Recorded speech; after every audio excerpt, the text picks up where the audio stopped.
വാർത്താ നേരത്തിൽ ആദ്യം നോക്കാം പ്രധാന വാർത്തകൾ. മലപ്പുറം താനൂരിൽ വിനോദയാത്ര ബോട്ട് മുങ്ങി 2 മരണം. മരിച്ചത് ഒരു സ്ത്രീയും കുട്ടിയുമെന്ന റിപ്പോർട്ട്. അപകടം ഓട്ടുംപുറം തൂവൽ തീരം ബീച്ചിൽ. 15ഓളം പേരെ രക്ഷപ്പെടുത്തി. നിരവധി പേർ ബോട്ടിനടിയിൽ കുടുങ്ങിക്കിടക്കുന്നു. രക്ഷാപ്രവർത്തനം തുടരുന്നു.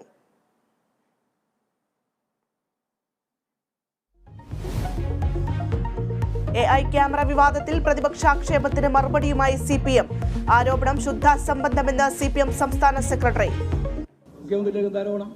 എന്താരോപണമെന്ന് വെറുതെ പറഞ്ഞുകൊണ്ടിരിക്കുക. ആരോപണം തോന്നിയാസം പറയുന്നതല്ല ആരോപണം എന്ന് പറഞ്ഞ് നടക്കുക. നിങ്ങൾ സ്വർണത്തിന്റെ കാര്യത്തിൽ തന്നെയല്ലേ പറഞ്ഞ ആരോപണം എന്നിട്ട് എന്തായി? തോന്നിയോളെ പറഞ്ഞുകൊണ്ടിരിക്കും. ഒരാൾ 132 കോടി പറയും, ഒരാൾ 100 പറയും, പിന്നെ പ്രസാദിയ പറയും. വേറെ ഒന്നുമില്ല ഇതിനകത്ത്. 232 കോടി പരിപാലന ചെലവും GSTയുമെന്ന് MP ഗോവിന്ദൻ. ഉപകരാർ നൽകാൻ കരാറിൽ വ്യവസ്ഥയെന്നും വിശദീകരണം. AI ക്യാമറ വിവാദത്തിൽ നിയമ നടപടിക്കൊരുങ്ങി പ്രസാഡിയോ. കമ്പനിയെക്കുറിച്ചുള്ള വാർത്തകൾ വാസ്തവ വിരുദ്ധം. ലൈറ്റ് മാസ്റ്റർ MD ജെയിംസ് പാലമുറ്റത്തിനെതിരെ നിയമ നടപടിയെന്നും പ്രസാഡിയോ. AI ക്യാമറ ഫോൺ അഴിമതിയിൽ കോടതിയെ സമീപിക്കുമെന്ന് K സുധാകരൻ.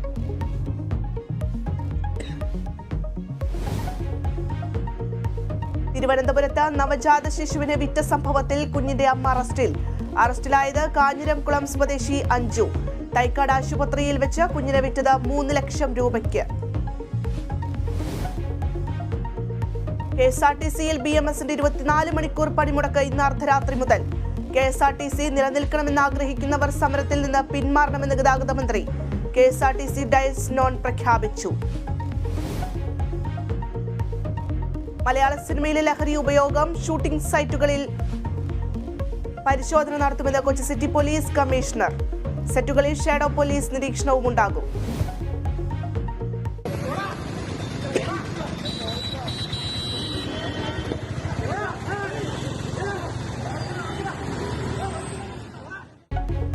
ആലുവയിൽ നടുറോഡിൽ യുവാക്കൾക്ക് ക്രൂരമർദ്ദനം.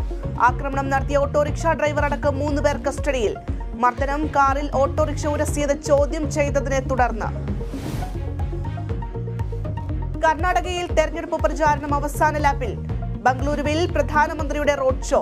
കോൺഗ്രസിന് പിന്തുണ പ്രഖ്യാപിച്ച വീരശൈവ ലിംഗായത്ത് സമുദായം. പരസ്യ പ്രചാരണത്തിന് നാളെ സമാപനം.